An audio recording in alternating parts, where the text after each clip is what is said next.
Boa noite a todos e a todas. Vamos dar continuidade à nossa conferência com o painel 8, Liberdade de Expressão, Fake News e o Poder da Mídia. Meu nome é Lorena Caldas, eu sou advogada, pós-graduada em Direito Público pela Unifax, conselheira do Conselho Consultivo da Jovem Advocacia da OAB Bahia e ministro curso sobre marketing digital e estarei mediando esse painel.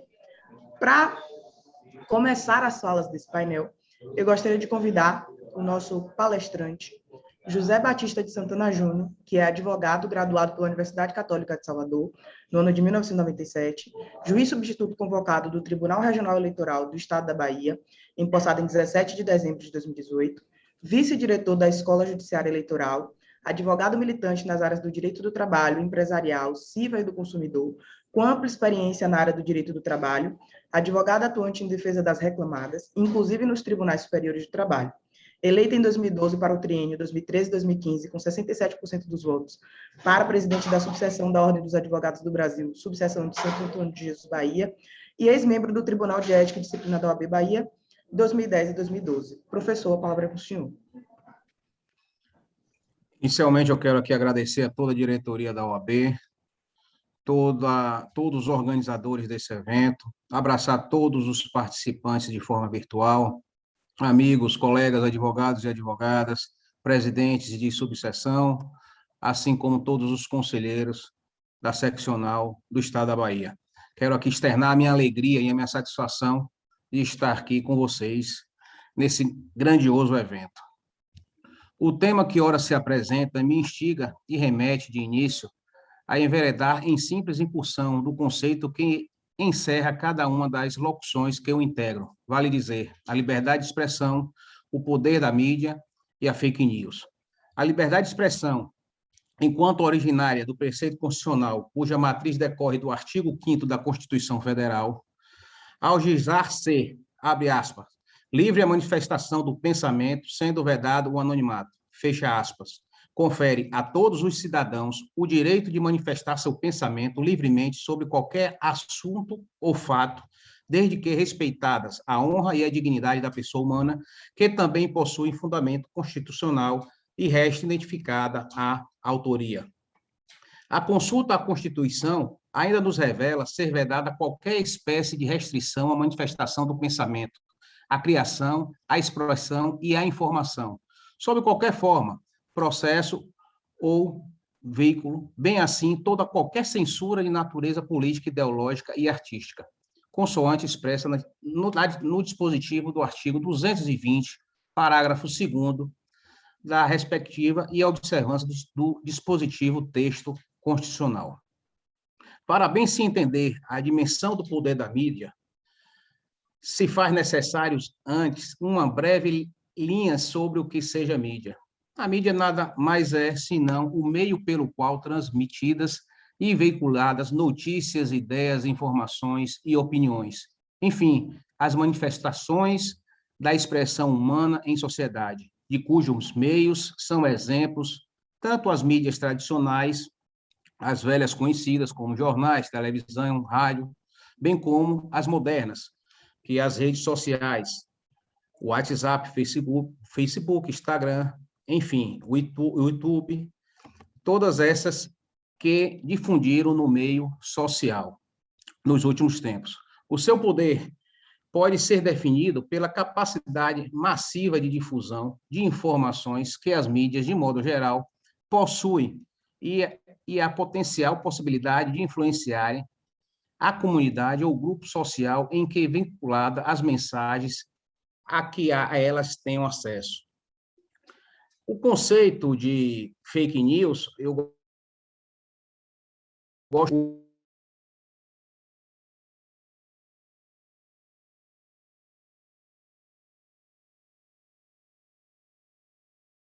o que for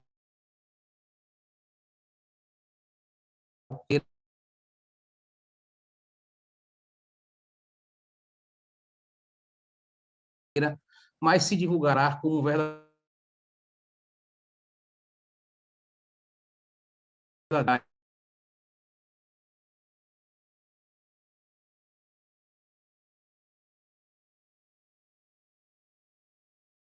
Assim, o seu alcance é farto e rápido, o que distingue de um mero boato. No Brasil, o debate acerca das fake news foi acentuado a partir das eleições de 2018, quando figuraram como ameaça à legitimidade e lisura das eleições. No âmbito global, a forte inserção das fake news no vocábulo popular ocorreu em 2016, quando da eleição norte-americana, os eleitores do então candidato Donald Trump disseminaram em larga escala conteúdos falsos sobre a sua adversária Hillary Clinton. Em 2017, o Tribunal Superior Eleitoral criou o Conselho Consultivo sobre Internet e Eleições para evitar a propagação dessas notícias forjadas. Na campanha de 2020, o Tribunal Superior Eleitoral se empenhou em dar celeridade aos casos neles suscitados e criar meios informativos ao cidadão para melhor analisarem notícias quando divulgadas, principalmente nas redes sociais, como o Facebook e o WhatsApp. No ordenamento jurídico brasileiro,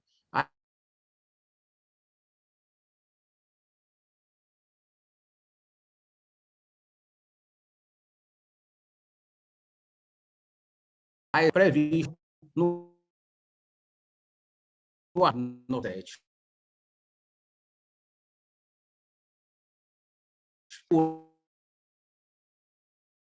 Por a parte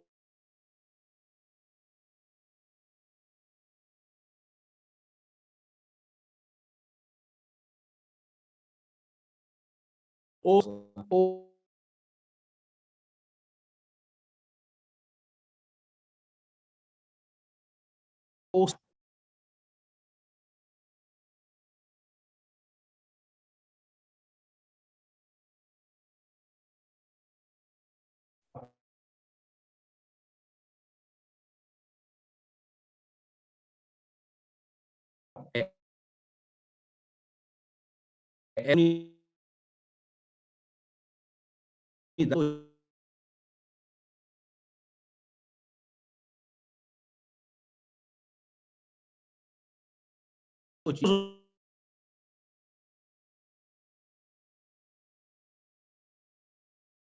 da ação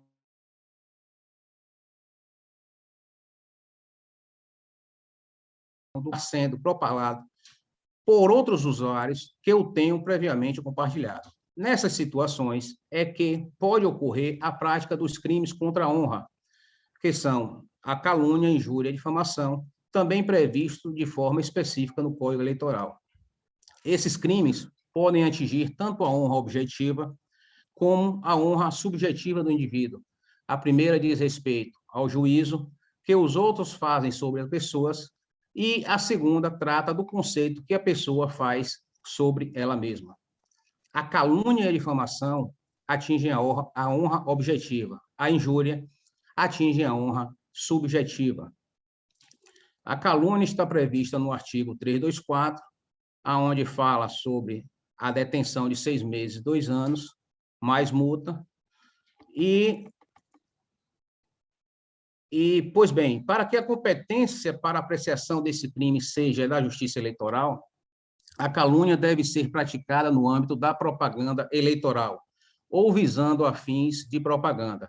Ela pode ter sido proferida na propaganda do horário eleitoral gratuito, em um panfleto, em um comício ou em entrevista, ou até em uma reunião, uma simples reunião com eleitores. Nota-se que o ofensor não precisa ser necessariamente o candidato, bastando o fim de beneficiar ou prejudicar um concorrente ao pleito.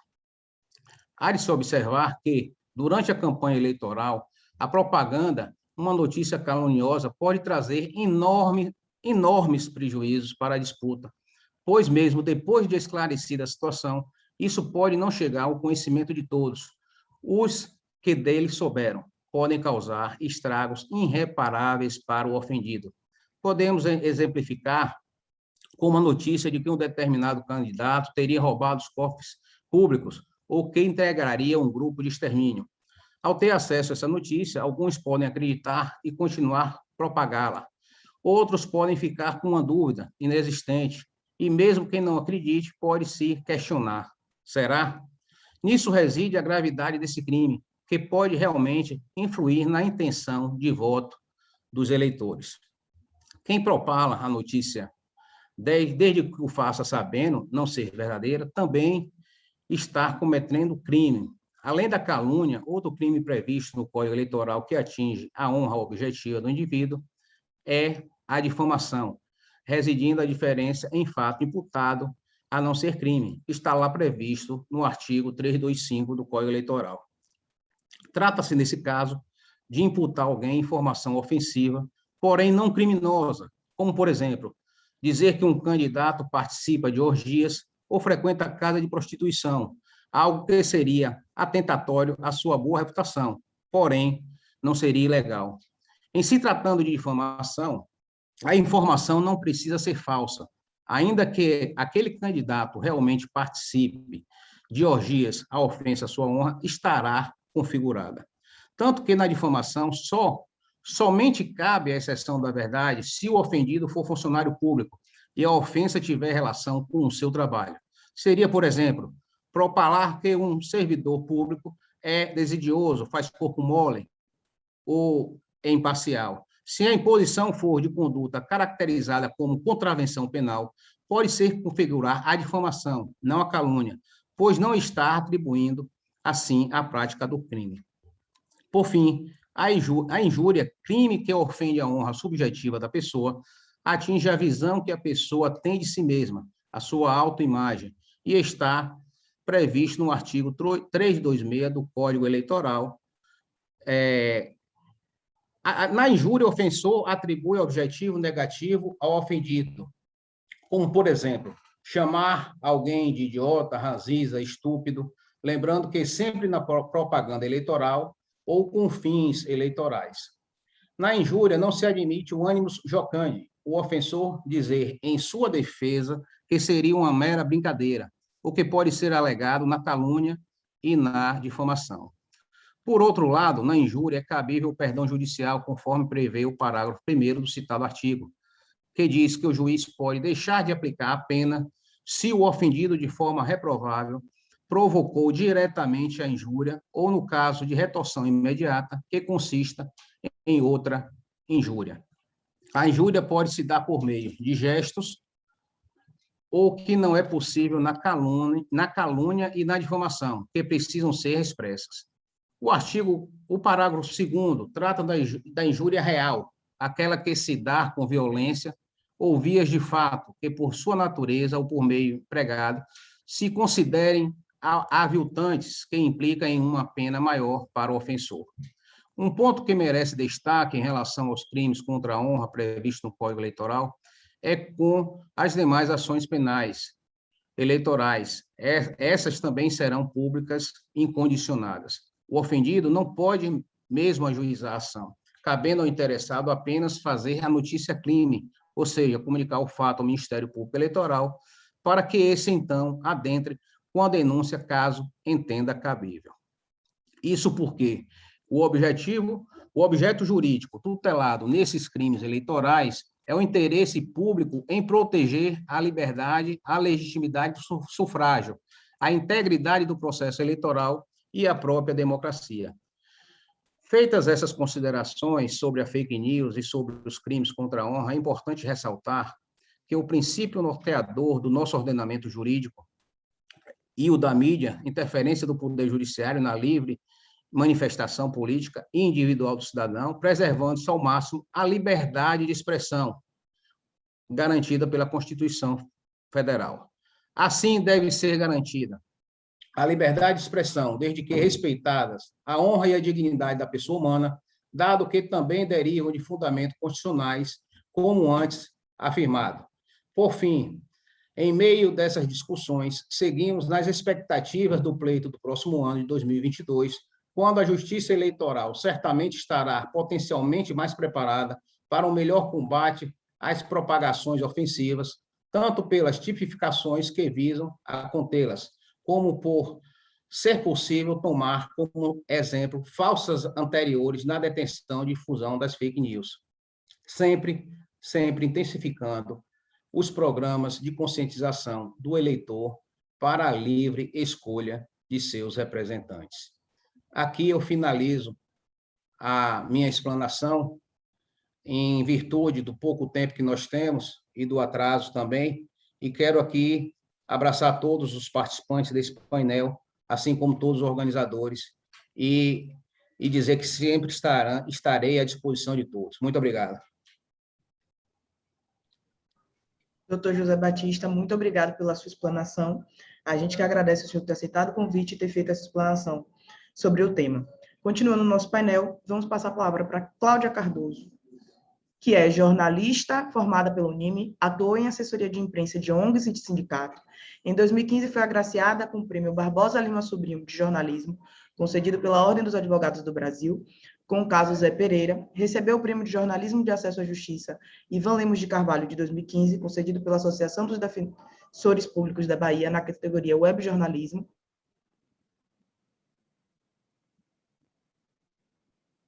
População de rua. Também foi premiada uma série de reportagens denunciando censura no TJ Bahia. Professora Cláudia, é com você. Boa noite a todos. Eu gostaria de agradecer à OAB pelo convite. Acho muito salutar a presença de um representante, de um jornalista, alguém da mídia nesses debates. Era uma crítica que eu fazia anteriormente, porque muitas vezes se falava, se discutia sobre a mídia, né, no sistema da justiça, mas nunca com representante dos meios de comunicação. Eu acho que isso é um avanço muito grande. Eu me sinto aqui um pouco numa tribuna, fazendo uma sustentação oral prévia, né, em defesa do jornalismo, que tem sido tão desgastado, vilipendiado nos últimos tempos, né? E a realidade é que a gente vive uma situação de precarização do jornalismo já há muitos anos, há mais de uma década, provavelmente, e que pode ter descambado, né, no que a gente está vendo aí, nessa crise que a gente vê, e que a gente agora tenta recuperar um tempo que já se passou. Primeiro que a gente tem uma visão muito romanceada aí do jornalismo, ainda da época que as matérias eram redigidas na Olivetti, né? Na época que as redações tinham máquina de escrever, na época que os jornalistas e o jornalismo não exigia a instantaneidade, né? Não tinha esse afã pelo furo. Então, acho que primeiro a gente precisa superar essa ideia do jornalismo romântico, de que ele vai publicar uma matéria triangulando fontes, escutando o acusado, a outra parte, um especialista, porque a dinâmica do jornalismo mudou muito, né? Hoje em dia, o web jornalismo, né, é o mais forte, é o que todo mundo mais tem acesso, e ele tem uma dinâmica muito veloz no processo da sua informação. Então, o jornalismo online, ele tem essa característica da informação imediata, do furo, e porque isso é um negócio, né? O jornalismo, ele não vive sem credibilidade e sem furos de reportagem. E esse tipo de modelo de negócio, muitas vezes, pode nos fazer cair em situações desconfortáveis enquanto jornalistas. Também é preciso tipificar os conceitos de notícias que nós temos, né? A gente tem aí a reportagem especial, que é a mais linda, a mais prazerosa para o jornalista fazer, né? Aquela que você se debruça sobre o tema, investiga, conversa com várias pessoas e vários atores. A gente tem a matéria aí que é mais factual do dia a dia mesmo, a gente tem a nota, né? A gente usa muitos expedientes do release que vem pronto das assessorias de comunicação, principalmente de órgãos governamentais, né, de instituições do próprio Poder Judiciário, e que é mais, muitas vezes, também uma prestação de serviço. E temos também o artigo de opinião, né, e crônicas, enfim, são vários estilos de jornalismo, de textos jornalísticos. Para além disso, também temos a TV, o radiojornalismo, enfim, são várias plataformas, tudo com a finalidade de comunicar. Uma crítica que eu tenho sempre, e aí é uma crítica que eu faço até direcionada sempre ao governo do PT, é que ele teria tido a possibilidade de criar o primeiro conselho de comunicação no Brasil, e essa proposta nunca vingou, nunca foi para frente. A gente assim, chegou a fazer um congresso, né, nacional para se debater a mídia, se debater os limites, se debater a lei dos meios, né, tal como tem a Argentina, e não se avançou. Os veículos foram muito resistentes, falando que aquilo era censura, censura. Na época, a internet não era o que era hoje, né? O Brasil, na época, não tinha nem 60 milhões de usuários de internet, smartphone não era o que é hoje. As pessoas não consumiam informação tão rapidamente pelo WhatsApp, porque não existiam esses aplicativos, né, de comunicação instantânea. Então, perdemos o bonde da história, perdemos uma grande oportunidade de criar um Conselho da Comunicação, que, no meu entender, seria salutar justamente para punir os maus comunicadores, né? A gente aqui teve uma época aqui na Bahia que a gente presenciou muito aquele jornal sensacionalista, que você ligava a TV na hora do almoço e sangrava. Era um jornalismo truculento, né? Que violava uma série de direitos e garantias fundamentais, né? A gente presenciou isso, teve que ser alvo de termo de ajuste de conduta do Ministério Público, porque estava agredindo as pessoas, não só quem é que estava sendo retratado naquelas matérias, mas até o próprio telespectador. Então, a gente perdeu o bonde da história de poder regular o Conselho de Comunicação e criar conselhos, né, tal como se tem o CREA, né, se tem o de medicina, tal como o AB, né, para termos aí um conselho de ética, né, para eventualmente punir os maus comunicadores. E a gente perdeu esse bonde da história total. E, atrelado a isso, a gente tem a precarização das redações, nosso diploma não é mais obrigatório para o exercício da profissão, isso desde lá de 2009, quando o Supremo Tribunal Federal julgou a lei de imprensa como inconstitucional. É um voto maravilhoso, com certeza, mas trouxe uma exposição muito maior para os jornalistas. Se, por um lado, a gente entende que a liberdade de expressão pode ser exercida por todos, a liberdade de imprensa tem seus preceitos, requisitos, deveres e direitos. Por outro, expôs muito a figura do jornalista, que hoje em dia está ameaçado, sobrecarregado, com baixos salários e, digamos assim, sem cada vez mais uma perspectiva de atuação. Vide aí o que acontece sempre com os jornalistas quando eles estão ali cobrindo a presidência da República, né? E o fato de termos todo dia jornalistas ameaçados, principalmente no interior, né? Nas cidades do interior. A figura do jornalista, o radialista, do comunicador, nos pequenos municípios também fica muito exposta. E com o advento aí, né, desde 2018, na verdade, desde 2014, a gente já via um pouco disso, das fake news nas eleições. Eu me recordo que nas eleições de 2014 já havia uma preocupação de como a justiça eleitoral iria acompanhar a propagação de notícias, informações, propaganda pelo WhatsApp. Naquela época já se sabia que não ia ter condições, né? Em 2016, a gente acompanhou o caso das eleições dos Estados Unidos. A gente poderia ter se antecipado em muita coisa, mas a gente não conseguiu. E em 2018 houve uma própria orientação de um conselho da orientação do Conselho de Direitos Humanos, me parece, não me recordo agora o nome, para o TSE, para não entrar muito nessa seara, porque é uma linha tênue, né, entre a censura e a regulação. E, naquela época, foi se recomendado ter cautela com esse assunto, de forma que o TSE, naquela ocasião, não poderia aprofundar muito e ir além. E a gente tem diversos tipos de fake news, que a gente bota tudo no mesmo balaio, que é a desinformação, né? Tem a notícia falsa propriamente dita, tem a notícia descontextualizada, a notícia que já está desatualizada e que, vez ou outra, se requentam, se repassam links antigos. A gente tem as montagens, a gente tem, e aí é jamais para além do fotojornalismo, né, que sempre está tendo que desmentir e falar que aquela foto é de não sei que ano e foi usado fora de contexto. E tem as notícias que desagradam, e aí é a principal acusação que a gente escuta. E esse cenário todo acontece o ano inteiro, em todas as ocasiões, em todas as situações, em todas as editorias. Isso a gente vê em holofote, esporte, mas em épocas de eleições, o negócio se acentua muito.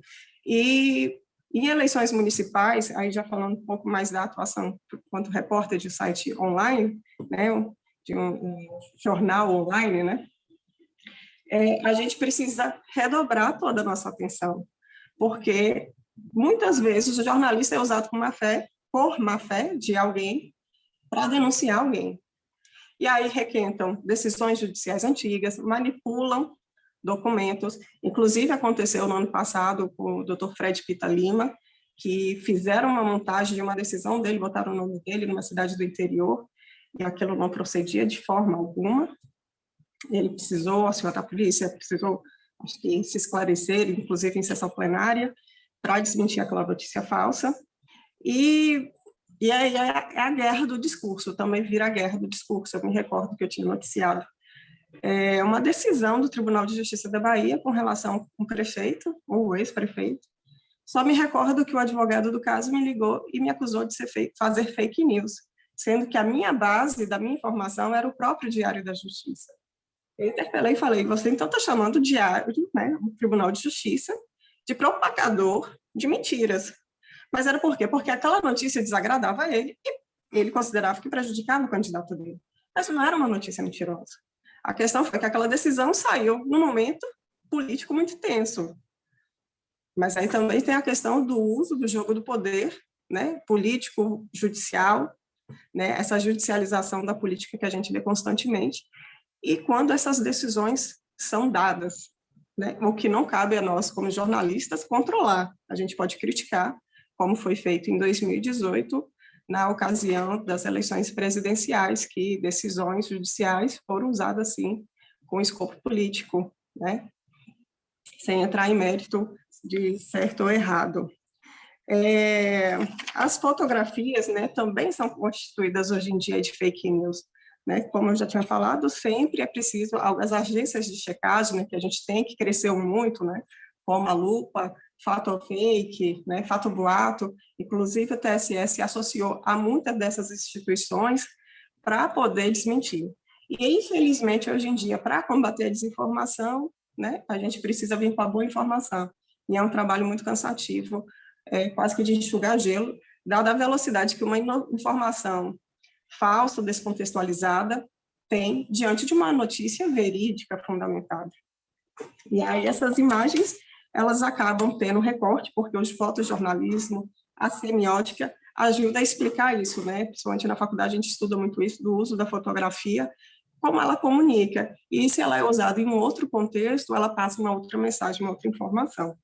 E então a gente também precisa o tempo todo estar de olho nessas fotografias, nas análises. Tem as ferramentas de metadados, né, que nos diz quando aquela fotografia foi retirada e tal, só que muitas vezes, de repassar, esses metadados perdem, mas são informações preciosíssimas, que até os fotógrafos sabem o quanto que ela é importante até para resguardar seu direito de imagem. E a gente sempre fala do direito de resposta, né? O jornalismo online, ele é muito rápido. Muitas vezes não dá tempo de você falar com todas as pessoas envolvidas naquele caso, pela dinâmica, pela pressão que se tem de dar aquela notícia. E o direito de resposta é assegurado pela Constituição. Um veículo não pode se dar ao luxo de não dar um direito de resposta, né? Porque sabe todas as ações que ele pode responder, como pode ser penalizado por não dar aquele direito de resposta. Mas é sempre a orientação, ouvir o máximo de fontes possíveis. Só que, infelizmente, a gente não tem o tempo do jornalismo impresso, né? Que é de você pode redigir uma matéria, ficar com ela o dia inteiro, esperar a pessoa se pronunciar o dia inteiro, né? O tempo do jornalismo é outro. E hoje a gente também está muito na era do jornalismo declaratório, que a gente vai cobrir os eventos, né? CPI mesmo. É um volume muito grande de matérias que se produz a partir de debates que são públicos e que não tem muito o que a gente fazer, de escutar outra pessoa, não. Mas sempre, hoje em dia, é verificar se aquela informação que as pessoas estão declarando no púlpito, numa mesa, em um evento público, né, em um debate, é verdadeiro ou falso. Porque muitas vezes a gente vê nos discursos de autoridades políticas desinformação. A quem caberia mais propagar informação, a gente vê propagando desinformação, ou então informação fora de contexto. Isso é muito prejudicial. E a gente consegue medir o nível de uma democracia pelo nível do jornalismo, né? Isso sempre a gente diz, né? Quanto mais liberdade de imprensa, mais democracia se tem. E a gente vive agora uma cruzada muito difícil, que o tempo todo nós somos cerceados, né?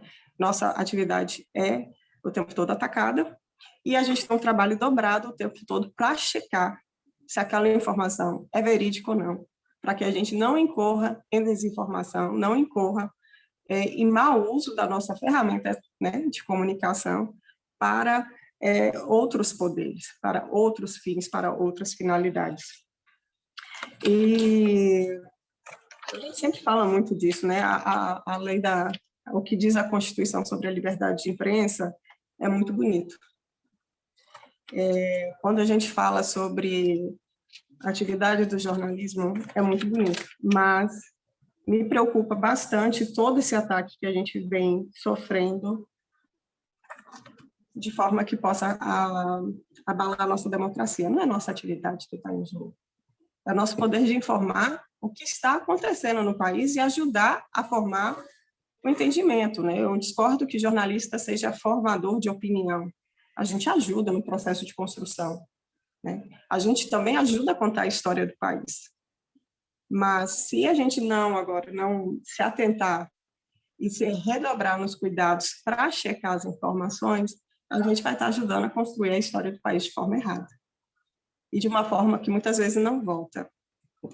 E os principais envolvidos, muitas vezes, não serão punidos à altura, se é que serão punidos. Eu acho que o direito não dá conta de punir.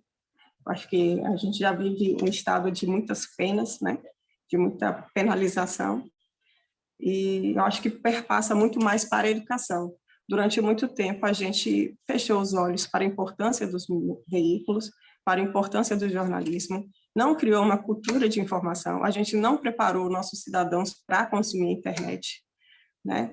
De repente, uma grande massa teve acesso a um smartphone com uma internet, a gente não fez esse preparo, e é um debate muito antigo de que a gente precisava ter democratizado a comunicação, democratizado os veículos, democratizado os meios, ampliar o acesso à internet de forma que não... Porque o acesso à internet, garantir o acesso à internet não é só dar um aparelho e uma conexão para a pessoa. A inclusão digital passa pela educação também, e a gente não fez isso, e a gente perdeu esse tempo na história. Eu acho que era só um pouquinho disso mesmo para falar, né? E, infelizmente, a nossa atividade tem sido exaustiva, exauriente. Eu imagino o quanto tem sido difícil para os jornalistas do TSE no combate às fake news. No início do ano para cá, né, só o TSE já publicou 61 vídeos para desmentir notícias de desinformação, né? Notícias falsas, notícias descontextualizadas e desatualizadas. Professora Cláudia, doutora Cláudia, senhora Cláudia. Senhora, por favor. A gente agradece muito a sua explanação, foi muito esclarecedora. A gente agradece que você tenha participado e tenha ficado com a gente até aqui agora. E dando continuidade ao nosso painel, eu vou passar a palavra para o doutor Bruno Batista, que é advogado, bacharel em Direito pela Faculdade de Direito do Recife, pós-graduado pela Escola da Magistratura de Pernambuco, ex-professor da Faculdade de Direito do Recife e FAP e cursos de pós-graduação. Atualmente é presidente da OAB de Pernambuco, 2019 a 2021. Professor, doutor, a palavra está com o senhor. Pode chamar de Bruno também, por favor, Lorena. Boa noite a todos, boa noite a todas. É uma grande satisfação para mim poder estar aqui, mesmo que virtualmente, na Bahia, essa terra de tantos amigos. Quero cumprimentar o meu querido amigo presidente Fabrício Castro, o nosso vice-presidente do Conselho Federal, Luiz Viana, agradecer pelo convite, poder participar dessa conferência da advocacia, que seria, inclusive, feita, se não fosse essa pandemia, em conjunto entre Pernambuco e Bahia. Nós já tínhamos programado isso para ser em Juazeiro e Petrolina, mas, infelizmente, a pandemia não permitiu e obrigou a que fosse feita assim de forma virtual. Mas é um prazer para mim poder estar aqui, poder participar. Quero agradecer a nossa mediadora, Lorena Caldas, parabenizar os palestrantes que me precederam, o colega José Batista Júnior, a Cláudia Cardoso, cumprimentar também o Luiz Vinícius, que daqui a pouco também irá a fazer sua manifestação. O tema é, por demais, intrigante, falar sobre fake news e os riscos para a democracia.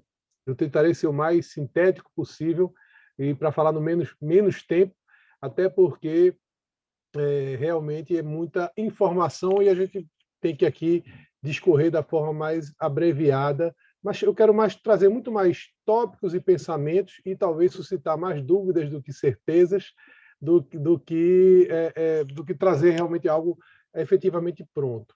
Como já foi dito aí há pouco, sou pernambucano, sou aqui do Recife, e só para uma historinha para ilustrar como essas fake news não são coisas do novo milênio. Aqui o pernambucano ele é conhecido por ser megalomaníaco, né? Aqui é onde o Rio Beberibe se junta com o Caparibe para formar o Oceano Atlântico. Aqui é onde nós temos a maior avenida em linha reta, aquelas histórias de pernambucano que os nossos vizinhos baianos conhecem muito bem. Em 1975, não era nem nascido ainda, nós temos aqui uma barragem de Tapacurá, que é que abastece de água a cidade, e houve a grande cheia. E em 75, pouco depois, dia 21 de julho de 75, é uma história muito conhecida aqui, houve um boato na cidade de que Tapacurá tinha estourado, e o Recife, que é uma cidade feita em aterros, aqui era tudo mangue, foi tudo aterrado. A cidade, inclusive, dizem, é mais uma falácia dos pernambucanos, dizem que é abaixo do nível do mar, não é, mas que é cheia de aterros. Disseram que Recife ia ser inundada. E houve realmente uma histeria coletiva na cidade. Isso é contado pelos nossos pais, pelos nossos avós, que as pessoas saíam correndo na rua, abandonavam carros, saíam correndo para as montanhas para poder fugir da grande onda gigante que viria de Itapacurá. Então, vejam que a desinformação ela não é algo absolutamente novo, é um negócio realmente bastante antigo. Desde que o homem é homem, mentiras são contadas. E essas mentiras são propagadas, porque às vezes é muito mais prazeroso propagar uma história bem inverídica, aquela velha história de quem conta um conto aumenta um ponto, né? Você vai sempre acrescentando alguma coisa naquela história, vai circulando e a história vai ficando mais interessante.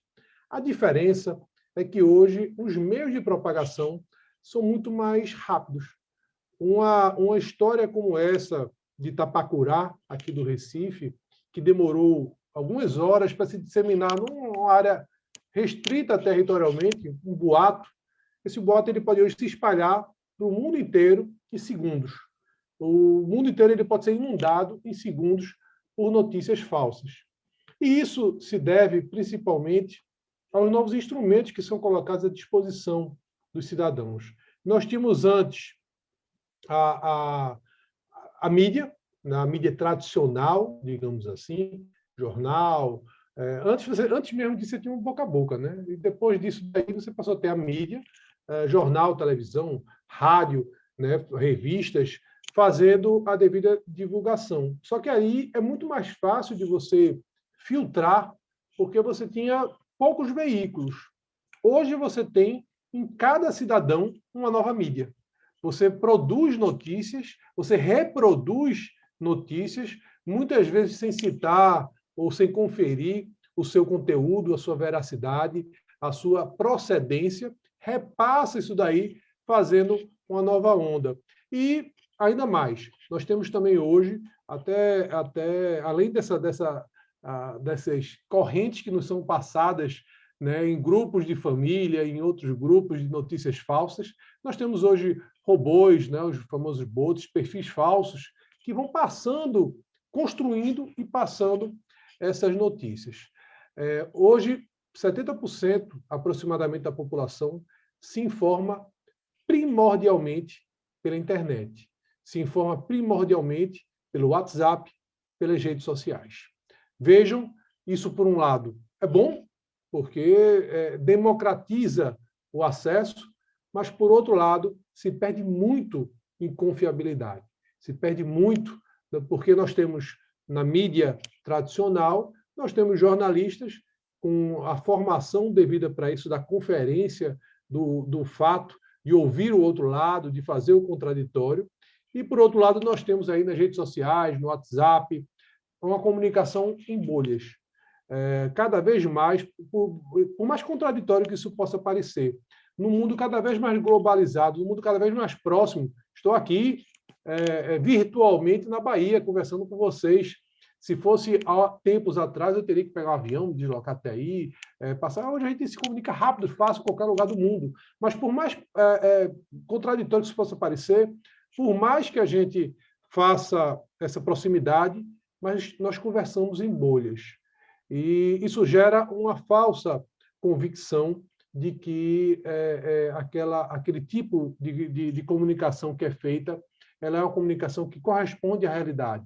Vou dar um exemplo. A eleição de Trump, por exemplo, nós temos aí que os tweets que eram feitos pelos seus apoiadores, 60% dos tweets saíam de um núcleozinho, né, que tinha aproximadamente 3% dos propagadores que produziam esse Twitter.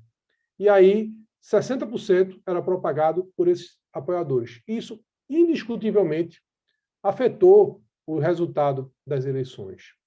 Temos uma discussão, que é a discussão do mundo moderno, e que a gente tem que se acostumar com ela e não ter receio de debater, que é exatamente a contraposição entre a liberdade de expressão e as notícias falsas.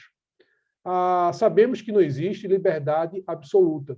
Toda liberdade possui seus limitadores, possui seus limites. Então, você tem maneiras de aferir, só que a nossa forma hoje, juridicamente posta no Brasil, pelo princípio da presunção de inocência, pelo princípio do acesso ao judiciário, né, pelo princípio da liberdade de expressão, é que não se pode fazer a censura prévia. Só se pode coibir após o fato estar consumado. Acontece que, nessa rapidez que nós temos de propagação de informações, muitas vezes o desmentido ele não tem um percentual ínfimo de consequência do que já teve o próprio fato, que não era verdadeiro. Isso, efetivamente, é o que causa preocupação. E qual o risco que isso pode ter para a democracia? Nós temos que ter consciência que hoje os golpes eles não são mais urdidos como eram antigamente.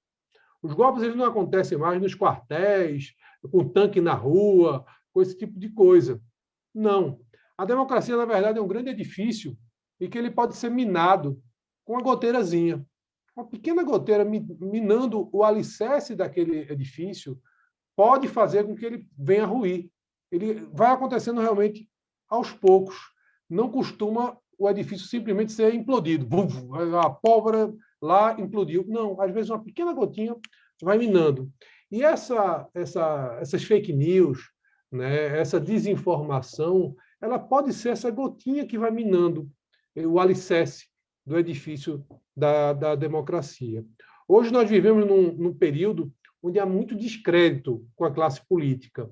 Há, inclusive, uma criminalização da política, o que faz com que muitas pessoas que são vocacionadas e bem-intencionadas se afastem da política, porque vão ser alvos de uma presunção de que todo político é ladrão, todo político é corrupto, todo político está lá para buscar o seu próprio benefício.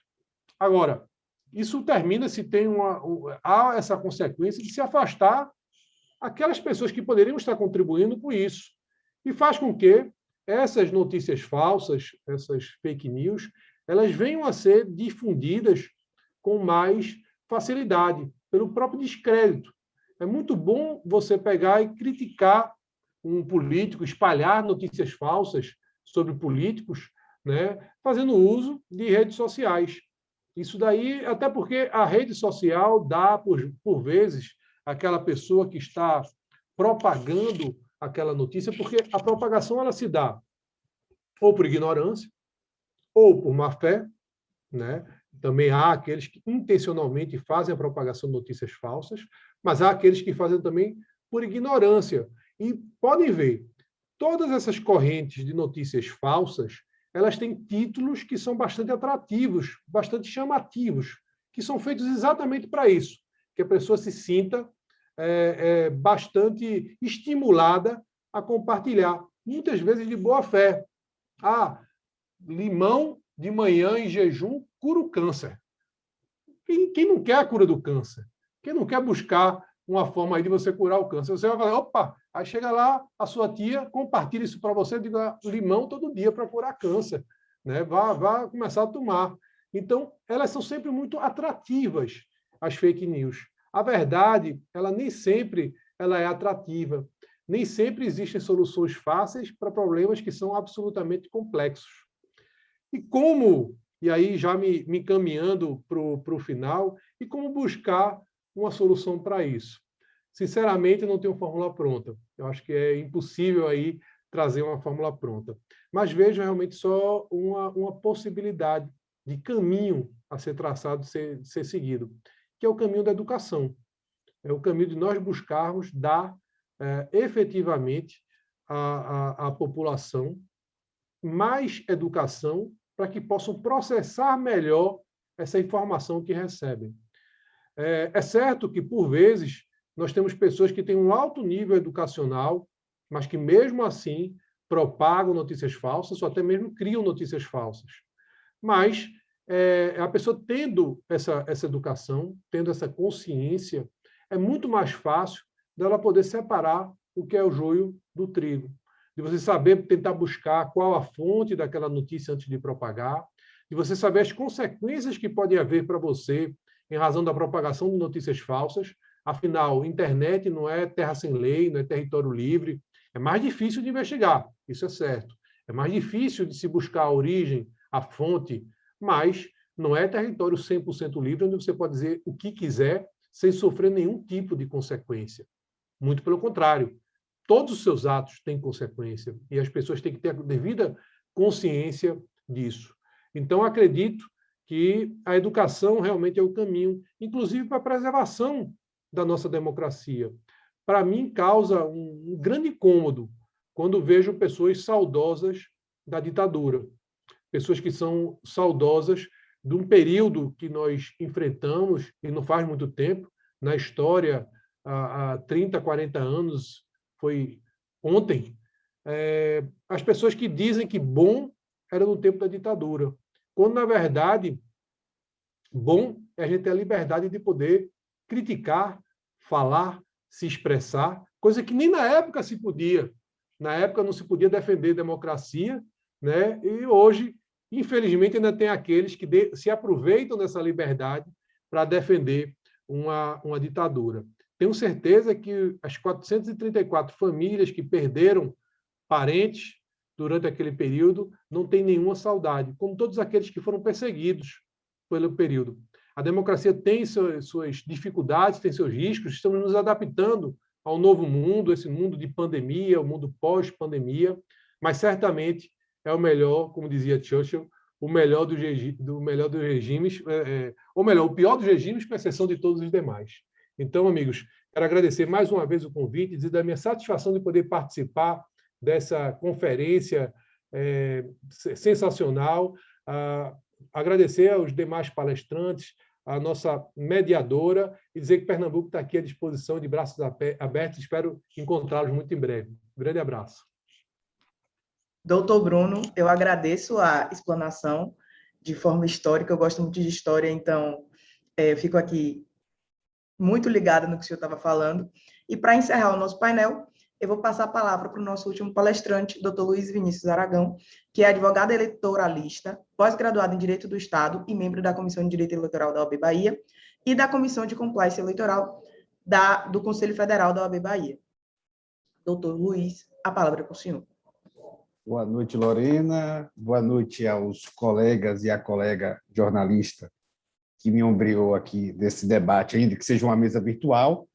Me fizeram companhia, doutor Batista, com uma apresentação bastante proficiente a respeito da criminalização do fake news, o rico debate trazido por Cláudia e também por doutor Bruno no campo mais da ciência jurídica, e Cláudia contribuindo no que eu acho fundamental, que é a necessidade de qualquer debate jurídico só se torna grande quando a gente começa a fazer a interseção com outras áreas do saber.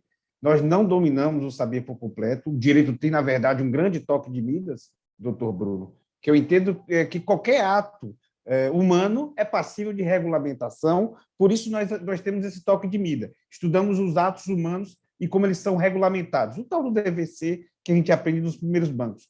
Porém, o ser também deve ser compreendido para que a gente entenda qual é o horizonte de uma sociedade ética que nós estamos almejando. Então, trazer jornalistas e outras áreas dos saberes para os mais diversos temas é enriquecedor e parabenizo a presença da Cláudia com o debate que fez. Agradeço, o que não fiz ainda, a direção da OAB, na pessoa de Dr. Fabrício Castro, presidente, e do meu grande amigo Hermes Hilarião, Herminho, pelo convite, mais uma vez, para estar aqui com a advocacia, debatendo um tema que é tão precioso como o direito humano à comunicação. Ao fim e ao cabo, quando juntamos o tema dessa palestra, poder da mídia, fake news, com o tema geral da nossa conferência, advocacia, democracia e igualdade, estamos no final, ao fim de tudo, falando da comunicação como um direito humano. E veja, a minha preocupação não é nem contra a notícia falsa, a mentirinha, ou ainda as pegadinhas que são feitas na internet, aqueles cliques engraçadinhos que você aperta e descobre que, na verdade, não era o Tiririca que está falando abestado e coisa do tipo, não. Essa aí está no campo da chacota, da galhofa, da brincadeira de amigos. A minha preocupação, debatendo o direito humano, ou a comunicação como direito humano, está no campo do que está positivado, normatizado, inclusive em normas internacionais de direitos humanos. E a liberdade de expressão, ela, como disse o professor Dr. Bruno, ela não é absoluta. E eu gosto muito de ficar com as limitações dadas pela Convenção Americana de Direitos Humanos, de onde há sim uma possibilidade de reduzir o alcance da liberdade de expressão quando se venha a notícia ou a informação a ser divulgada, venha colocar em risco o respeito aos direitos, a reputação de demais pessoas, a proteção à segurança nacional, à ordem pública ou da saúde, ou ainda a moral pública.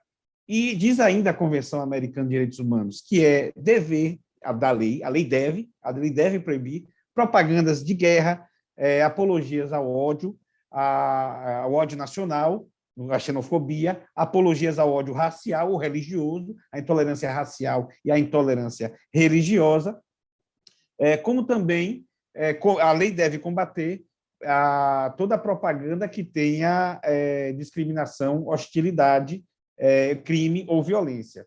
Olha só, há um tempo eu estive aqui na conferência da Jovem Advocacia falando sobre as redes sociais e os fake news. Naquele momento, eu discuti muito com vocês a respeito do algoritmo e de como a comunicação se transforma de um tempo para cá. Naquela mesma palestra, eu fiz um paralelo demonstrando que o surgimento, isso é muito fácil também de se constatar, o surgimento do autoritarismo na Alemanha entre guerras, que vai culminar na Segunda Guerra, até que vem a derrocada de Hitler, mas o surgimento do Partido Nazista é muito, muito associado ao advento de uma nova forma de comunicação, o advento do rádio e o surgimento da comunicação de massa.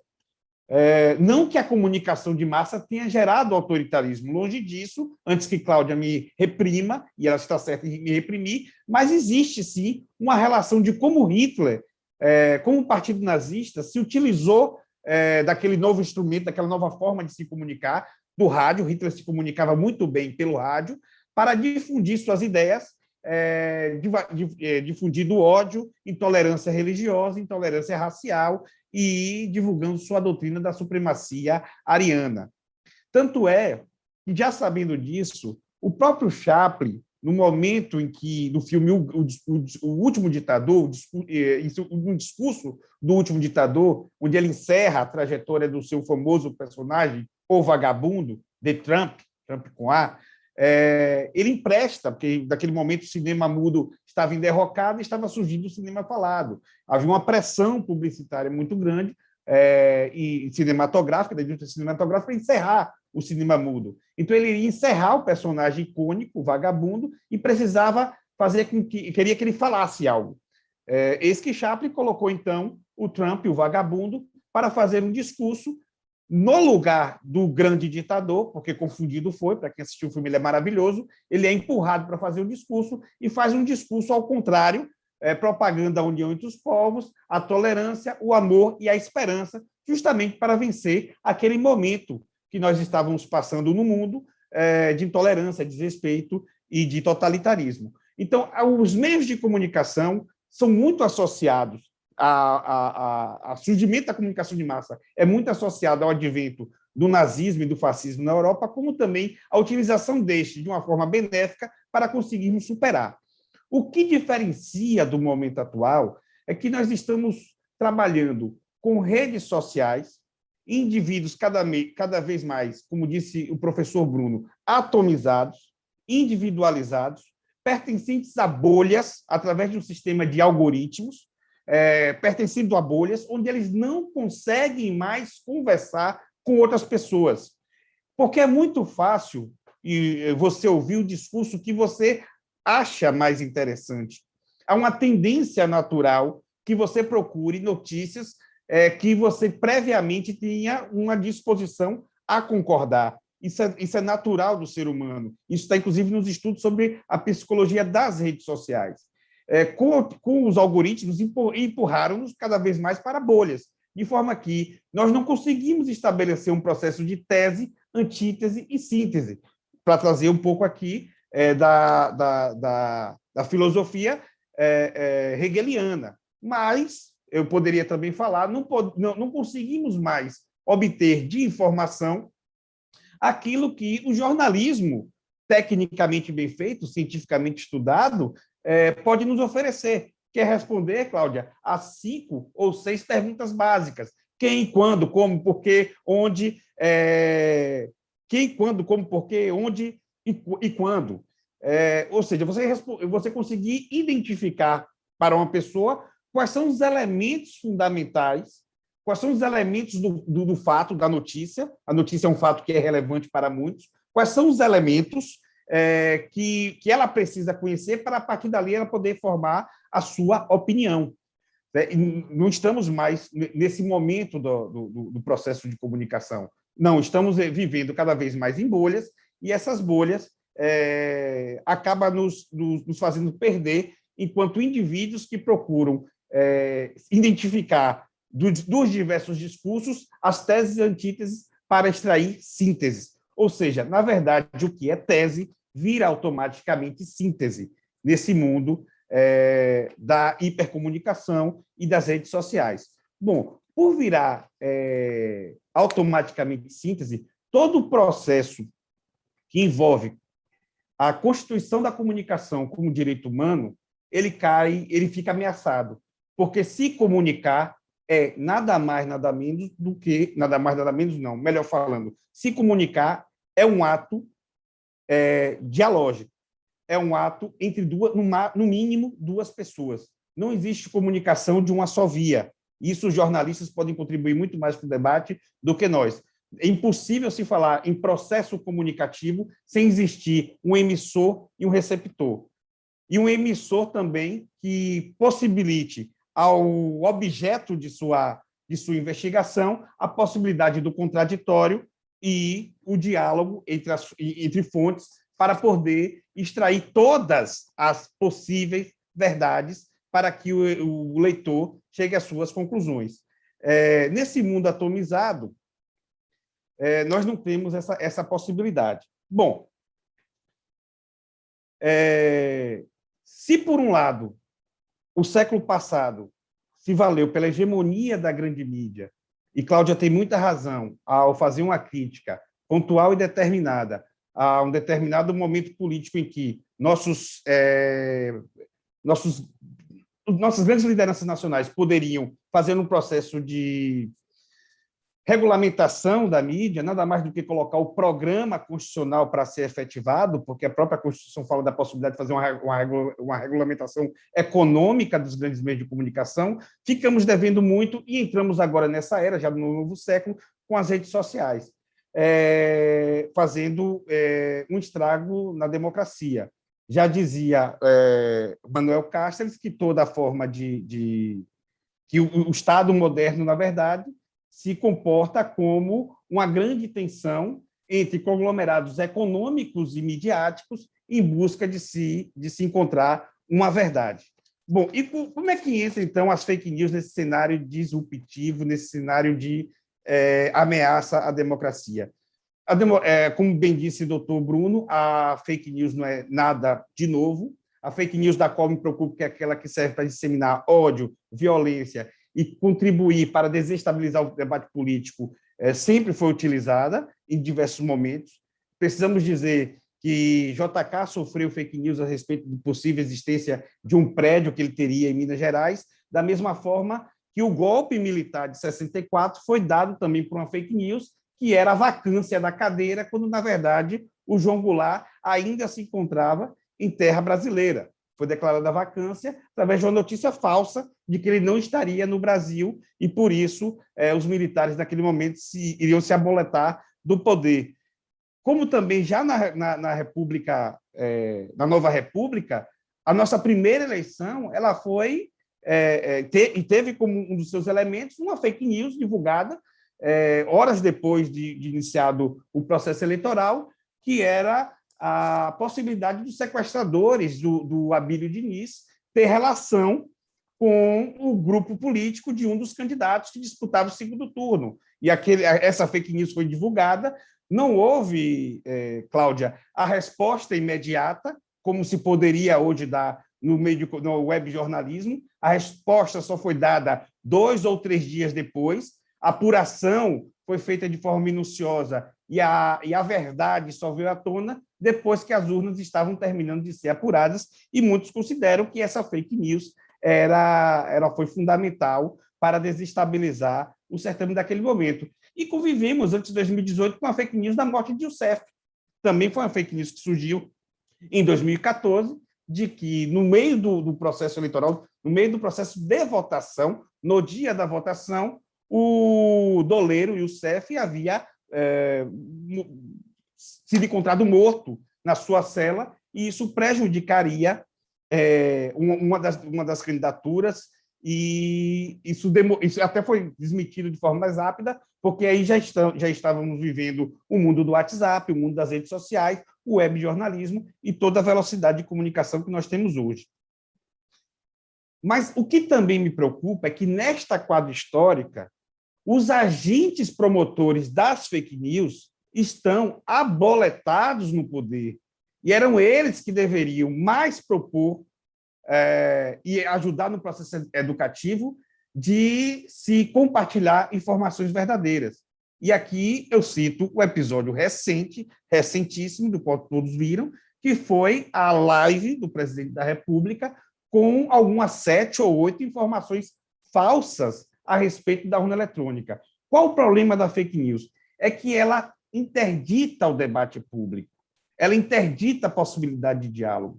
Por exemplo, eu sou um advogado eleitoralista que não veria grandes problemas em se discutir um percentual de urnas que pudessem ser retiradas para ter um voto impresso para que fosse conferido, e mais uma camada de segurança para as urnas, um processo de amostragem.